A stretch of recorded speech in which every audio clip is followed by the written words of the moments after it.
Bismillahirrahmanirrahim. Assalamualaikum warahmatullahi wabarakatuh.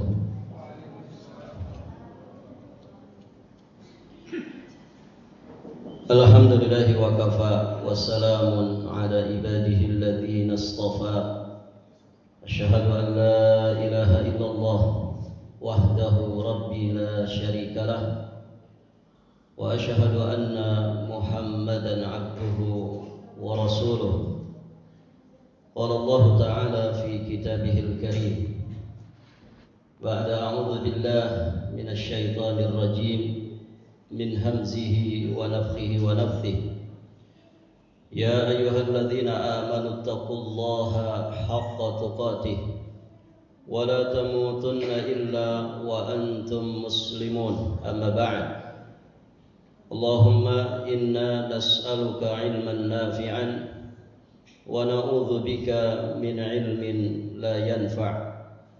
Ya hayyu ya qayyum bi rahmatika nastaghith, aslih lana sya'nana kullah wa la takilna ila anfusina tarfata 'ain.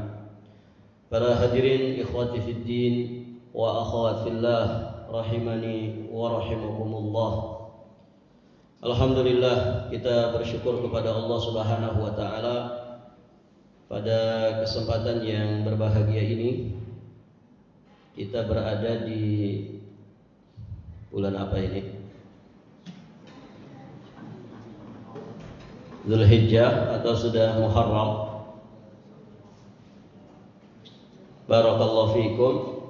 Intinya, apakah ini di akhir Dzulhijjah ataukah sudah masuk awal Muharram? Saat ini kita masih berada di bulan-bulan yang Allah Subhanahu wa taala sucikan. Inna iddatash syuhur indallah 12 syahran fi kitabillah yauma khalaqas samawati wal ard minha arba'atun hurum. Jadi dari 12 bulan yang Allah Subhanahu wa taala tetapkan bagi kita semua, Allah pilihkan 4 bulan haram.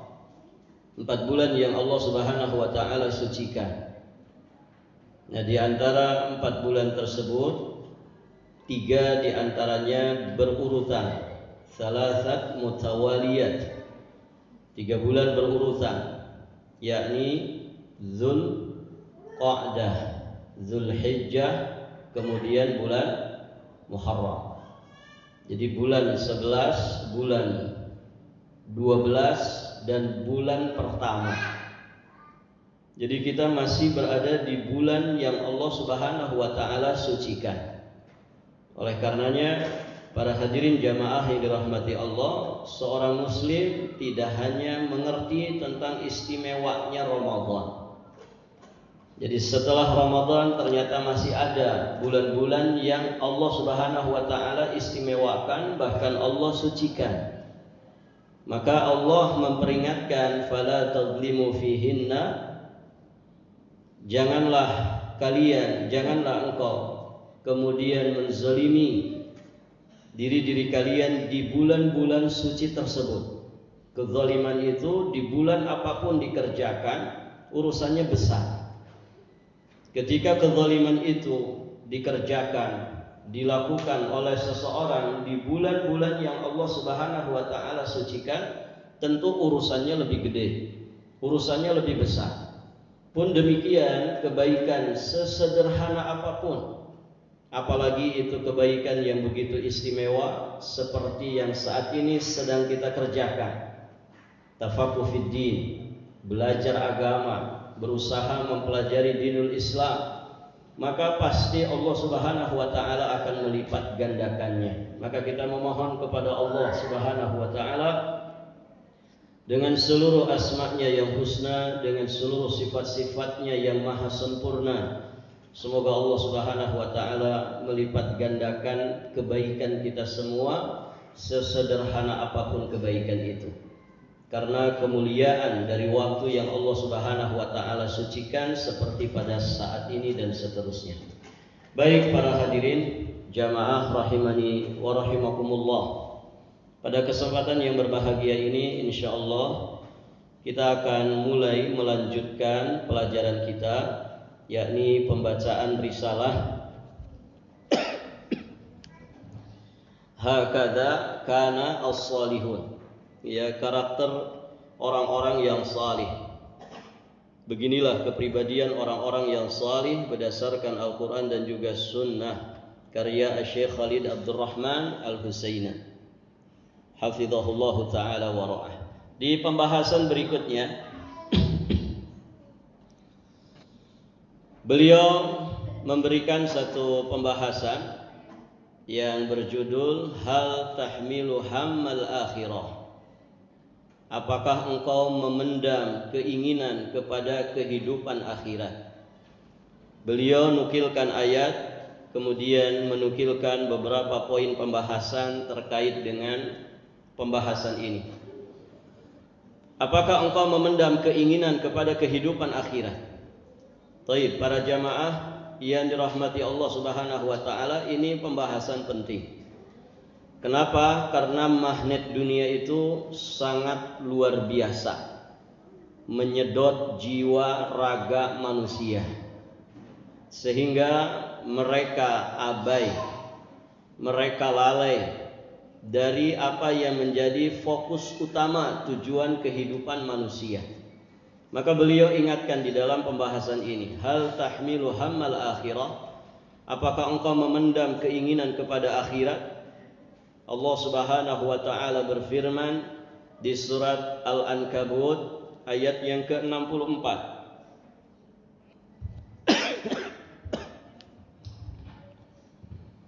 Qala Allah azza wa jalla ba'da a'udzu billahi as-sami'il 'alim minasy syaithanir rajim. Wa ma hadhil hayatud dunya illa lahu wa la'ib wa inna ad-daral akhirata lahiyal hayawan law kanu ya'lamun. Dan tidaklah kehidupan dunia itu illa lahun wa la'ib, melainkan senda gurau dan permainan belaka. Wa inna daral akhirata, dan sesungguhnya akhirat itulah lahiyal hayawan, yang sebenar-benarnya kehidupan. Lau kanu ya'lamun, kalau mereka itu mengetahui.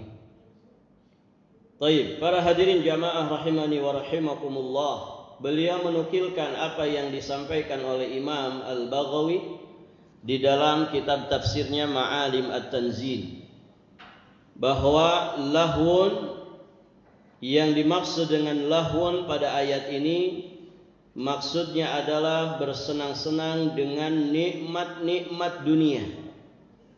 Tidaklah kehidupan dunia itu melainkan lahun, yakni banyaknya manusia yang bersenda gurau. Masya Allah, para hadirin jamaah yang dirahmati Allah Subhanahu wa taala, hampir setiap lini kehidupan, ya, manusia selalu lahun di dalamnya. Mereka bersenang-senang dengan nikmat-nikmat dunia. Ditambah lagi dunia itu, kehidupan dunia itu, kata Allah Subhanahu wa taala, la'ib, yakni permainan. Yang dimaksud adalah al-abath, yakni kesia-siaan. Dunia disifati oleh Allah Subhanahu wa taala dengan lahun, ya, dengan senda gurau, dan juga dengan laib, permainan, karena memang sifatnya itu fana. Dunia ini sifatnya fana, maka apa yang ada di dalamnya juga adalah fana. Lahun, laib, semuanya fana. Senda gurau, para hadirin jamaah yang dirahmati Allah, tana'um bini'amid dunya, demikian pula laib, itu sifatnya sementara. Orang bersenang-senang dengan nikmat dunia mungkin senang, tapi sifatnya sementara. Ikhwan, ada enggak di antara antum yang dari awal hidup sampai detik ini isinya senang saja? Ada? Cum, kalau ada ngacung, siapa orangnya? Ada tidak? Yang paling sepuh siapa di sini? Nggak ada yang ngaku. Taib. Atau yang paling muda saja. Siapa yang dari awal dia hidup, mulai dia melek dunia, begitu ya, mulai dia ngeh dengan dunia, ada nggak dari semenjak itu sampai saat ini hidupnya selalu senang, selalu nikmat? Jawabannya tidak ada. Maka dia fana, sementara, dan akan hilang. Hidup kita ini, para hadirin jamaah yang dirahmati Allah, antara senang dan susah, antara bahagia dan sengsara. Taib. Di dalam kebahagiaan ada kesengsaraan. Di dalam kesengsaraan juga ada kebahagiaan. Itu hidup dunia. Orang kaya jangan lihat kayanya, pasti dia pernah belangsak sebelumnya. Dan begitu. Bahkan orang itu untuk meraih kekayaan, dia harus bersusah payah. Ada orang kaya tapi hidupnya susah? Ada, ikhwan? Banyak. Orang kaya tapi hidupnya susah, nggak pernah merasakan ketenangan, banyak. Jadi untuk meraih kekayaan orang harus bersusah-susah dulu. Menikmati kekayaan juga harus dengan susah payah. Iya tidak? Menikmati kekayaan itu dengan susah payah. Ada orang yang hidupnya kaya raya tapi tidak tenang. Banyak orang miskin yang ternyata hidupnya tenang-tenang saja. Ya gimana tidak tenang, dia nggak punya apa-apa, ya kan? Baik, para hadirin. Artinya apa? Tidak ada yang mutlak dengan kesenangan, tidak ada yang mutlak dengan kesusahan. Itu sifat dunia. Maka Allah Subhanahu wa taala mengingatkan bahwa yang tidak seperti itu, itulah kehidupan akhirat. Wa inna daral akhirata lahiyal hayawan. Dan sesungguhnya darul akhirah, sesungguhnya negeri akhirat, itulah yang sebenar-benarnya kehidupan. Kalau dunia disifati lahun wala'ib, maka akhirat adalah al-hayawan. Apa itu al-hayawan? Baik, para hadirin jamaah yang dirahmati Allah, al-hayawan disebutkan oleh para ulama, yakni kehidupan yang kekal nan abadi, tidak mengalami yang namanya kefanaan. Akhirat itu kekal abadi, maka kesenangan, kebahagiaan yang abadi itu hanya ada di kehidupan akhirat. Ya, adapun dunia, kesenangan, kebahagiaannya fana, sementara saja dan akan lenyap. Baik, para hadirin jamaah yang dirahmati Allah Subhanahu wa taala.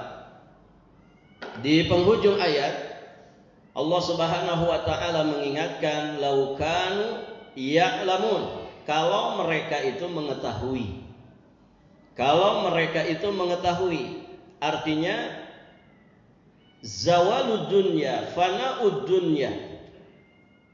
Fananya dunia, sifat-sifat keburukan dunia, dan juga sifat-sifat keabadian akhirat, itu hanya akan bisa dimengerti oleh siapa? Oleh orang-orang yang memiliki ilmu. Baik, para hadirin jamaah yang dirahmati Allah Subhanahu wa taala. Orang yang berilmu, mereka orang-orang yang sangat memahami hakikat daripada kehidupan dunia. Berbeda dengan orang-orang yang jahil. Ya, mereka tidak mengerti, tidak memahami hakikat daripada kehidupan dunia. Ya, maka para hadirin jamaah yang dirahmati Allah, bedakan antara Qarun yang kemudian dia berbangga dengan dunianya.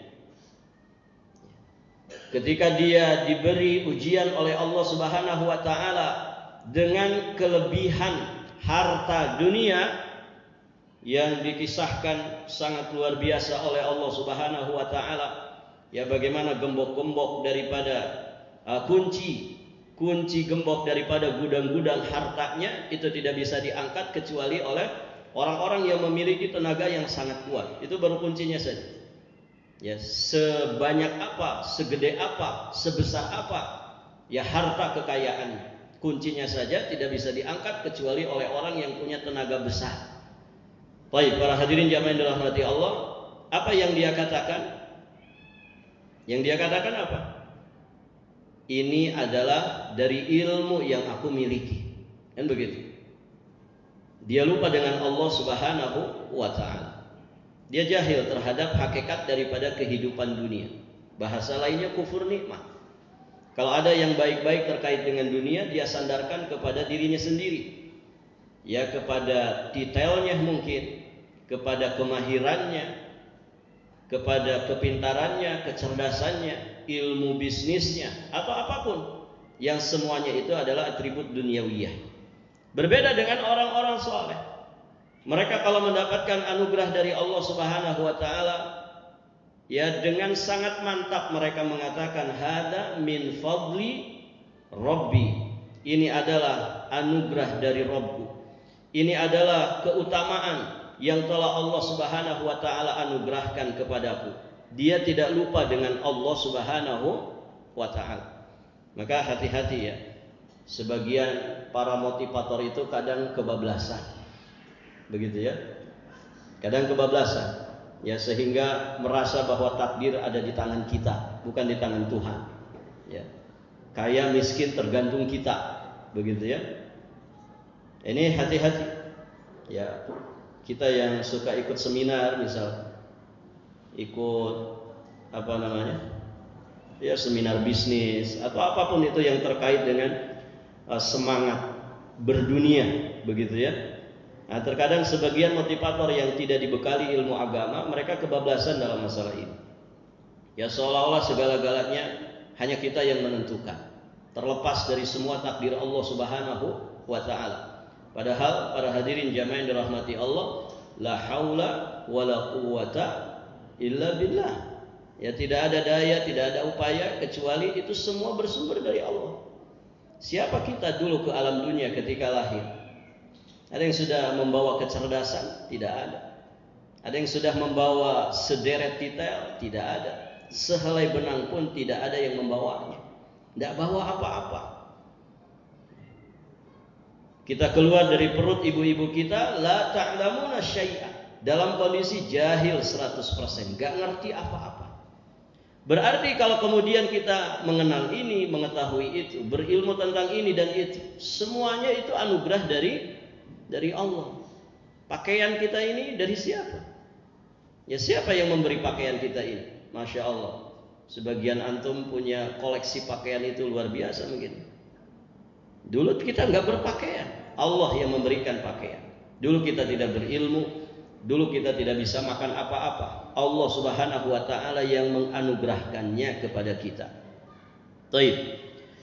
Para hadirin jamaah yang dirahmati Allah. Kemudian di sini beliau menyampaikan aqsamul humum, ya, macam-macam keinginan. Manusia itu kata beliau memiliki banyak sekali keinginan. Ada di antara antum yang enggak punya keinginan? Ada tidak? Kalau ada orang enggak punya keinginan sama sekali, barakallahu fiikum, maka ada masalah pada dirinya. Imma dia junun, ya, sudah hilang akalnya, atau memang para hadirin jamaah dirahmati Allah, fitrahnya sudah sangat kelewat, rusak. Manusia dalam hidupnya mesti punya humum, keinginan-keinginan. Nah, humum-humum inilah para hadirin jamaah yang seringkali membuat manusia itu resah. Begitu kan? Baik, kalau antum punya keinginan resah gelisah enggak? Namanya saja humum. Nabi Shallallahu Alaihi Wasallam, ya, itu berlindung dari ham. Dari ham. Ham itu apa? Keinginan di masa yang akan datang. Ham, keresahan, kegelisahan. Manusia itu semakin panjang angan-angannya, semakin dia resah gelisah. Begitu. Nah, di sini beliau memaparkan kepada kita macam-macam keinginan. Bukan tidak boleh ya orang itu punya keinginan. Ya, syariat kita memberikan bimbingan.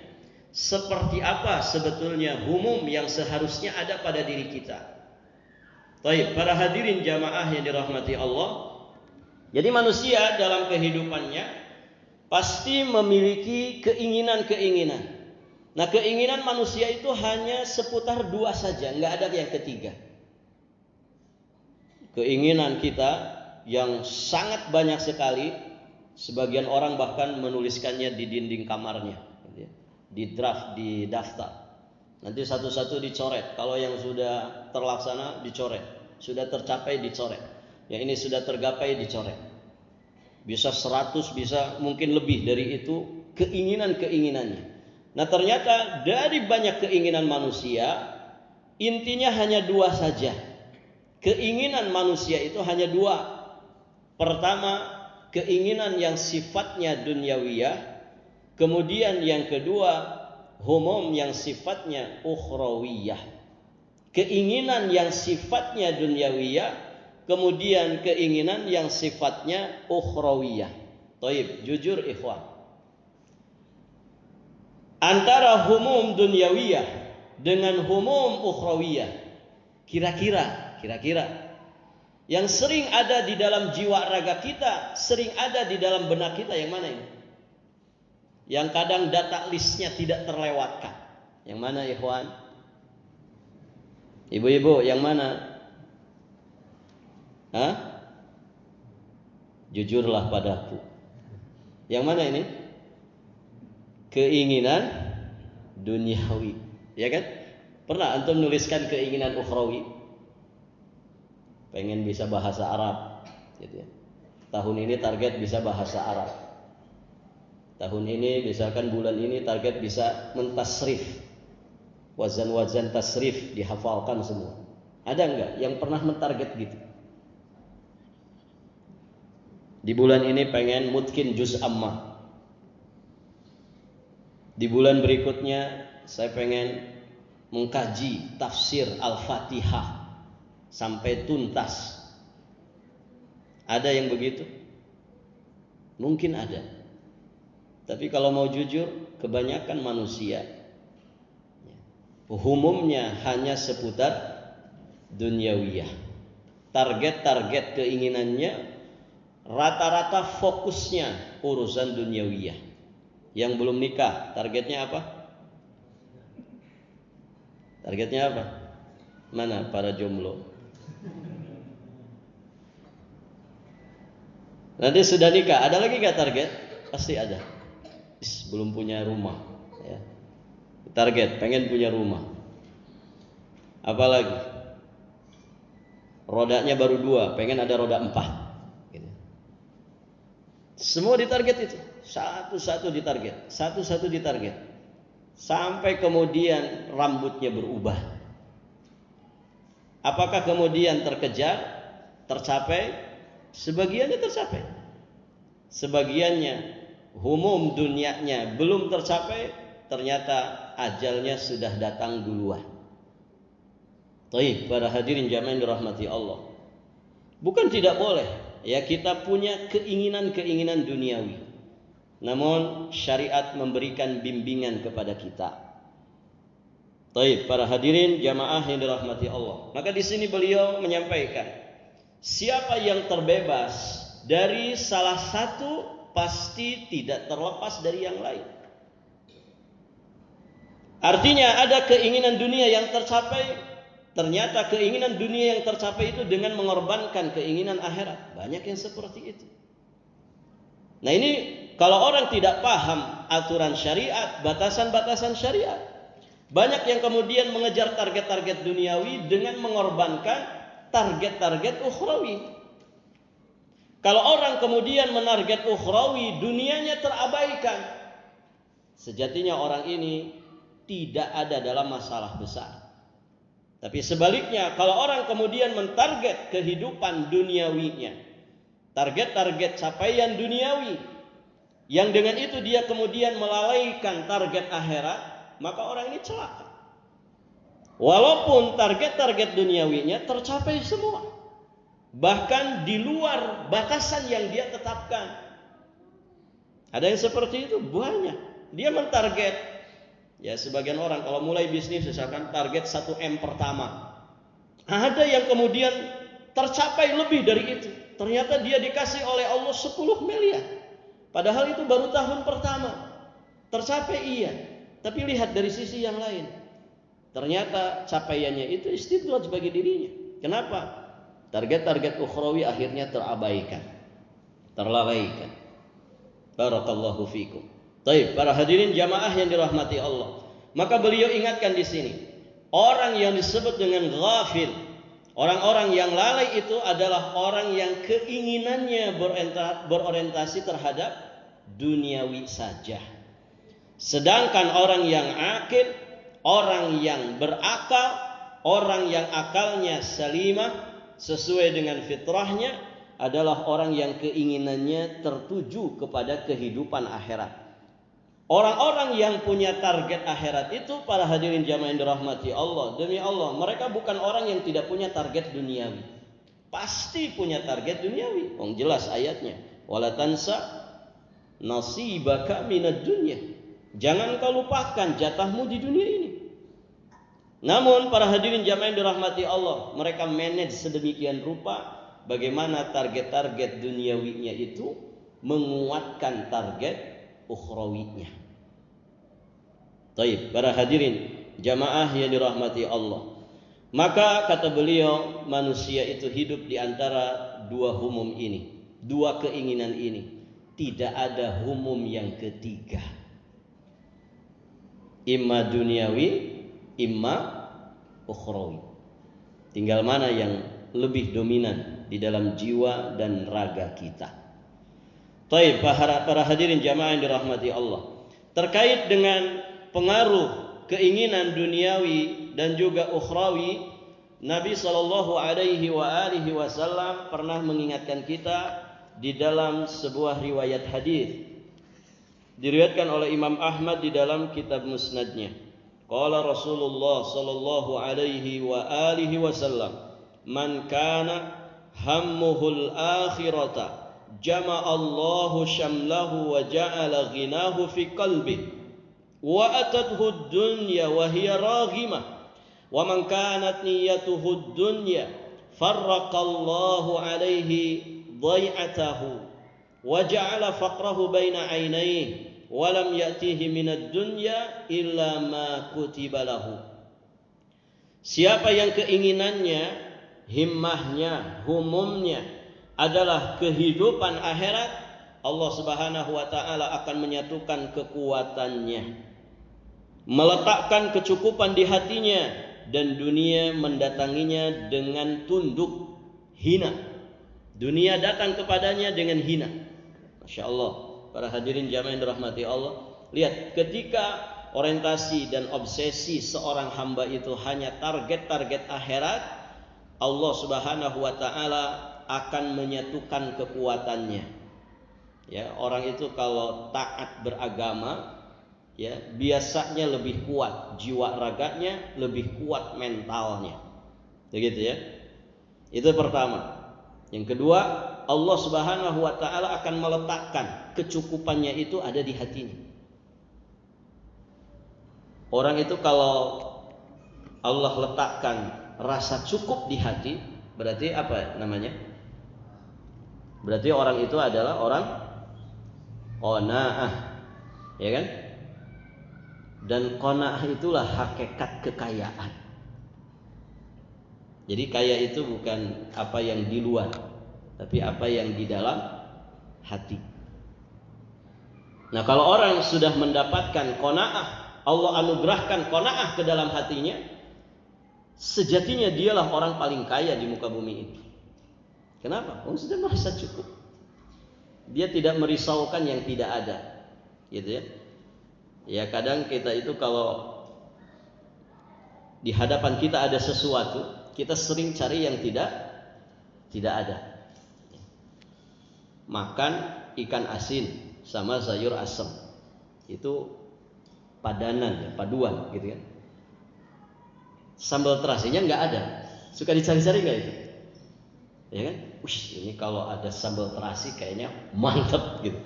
Padahal ikan asin sama sayur asam saja sudah mantap. Tapi kita selalu cari yang tidak ada, sehingga yang ada di hadapan diremehkan, lupa disyukuri. Nah itu manusia. Baik, para hadirin jamaah yang dirahmati Allah. Artinya qanaah itu tidak sesimpel materinya. Ya, qanaah itu masya Allah anugerah yang sangat luar biasa. Kalau orang sudah dianugerahkan qanaah di dalam hatinya, maka dunia itu hina sekali. Kenapa? Kekayaannya ada di hatinya. Nah inilah orang yang himmahnya adalah himmatul akhirah. Kemudian yang ketiga, Allah Subhanahu wa taala akan menjadikan dunia itu datang kepada dirinya dalam kondisi hina, dalam kondisi yang tunduk. Ya.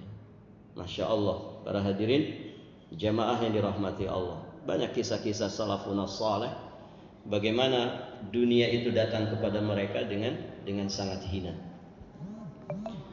Sementara kebalikannya, wa man kanat niyatuhu dunya, barang siapa yang niatnya, himmahnya adalah dunia, orientasi, obsesinya, fokus jiwa raganya hanyalah dunia, apa yang akan terjadi? Farraqallah alaihi dhai'atahu, Allah Subhanahu wa taala akan mencerai-beraikan urusannya. Jadi kebalikan apa yang didapatkan oleh orang yang himmahnya himmah akhirat. Yang kedua, Allah menjadikan kefakiran terpampang di depan kedua matanya. Ada nggak orang yang sudah berharta? Ya, menurut versi kita ini orang sudah tidak kekurangan apapun, tapi ternyata mereka selalu merasa kurang, selalu merasa kurang. Ada ikhwan? Banyak. Ya. Manhumani la yashba'ani. Ya, dua orang yang berhimmah tidak pernah merasakan kenyang. Yang satu mulia dan terpuji, yang satu lagi tercela dan terhina. Ya. Yang pertama adalah orang yang selalu belajar agama. Orang yang menuntut ilmu agama tidak akan pernah merasa kenyang. Ya, semakin belajar semakin rakus dia terhadap ilmu agama. Kemudian yang kedua adalah orang yang rakus terhadap dunia. Dia baru akan berhenti dari kerakusannya ketika mulutnya sudah tersumpel oleh tanah. Artinya ketika mati baru dia berhenti. Nah itu fitnah dunia. Makanya khamar dunia itu lebih dahsyat daripada ya khamar yang hakiki yang diharamkan oleh Allah Subhanahu wa taala. Orang kalau dimabuk khamar yang memabukkan, sehari dua hari mungkin bisa siuman, dia bisa sadar dari pengaruh khamarnya. Tapi kalau orang sudah dimabuk dunia, dia baru tersadarkan ketika dia sudah ada di hadapan Rabbul Alamin, ya, ketika dia mengalami kematian. Maka hadirin jamaah yang dirahmati Allah, orang yang fokusnya kepada dunia, ya jiwa raganya ditumpahkan untuk dunia, Allah berikan 3 kepadanya. Allah cerai-beraikan urusannya. Ya, lihat orang-orang yang rakus terhadap dunia, ya akhirnya berurusan ya dengan urusan yang menjadikan dirinya terpuruk, dicerai-beraikan dunianya. Banyak orang-orang yang suka kaya akhirnya berujung di suka miskin. Begitu kan? Timah dimakan, kan begitu. Aspal dimakan, besi dimakan, ya, semuanya dimakan. Akhirnya apa? Berujung kepada cerai-berainya urusan. Waliyadzubillah.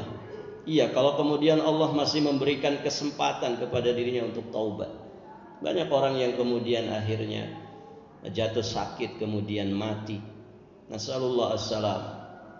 Kemudian yang kedua, Allah jadikan kefakiran terpampang di hadapan kedua mata. Tidak ada kenyang-kenyangnya. Selalu merasa kurang, selalu merasa kurang.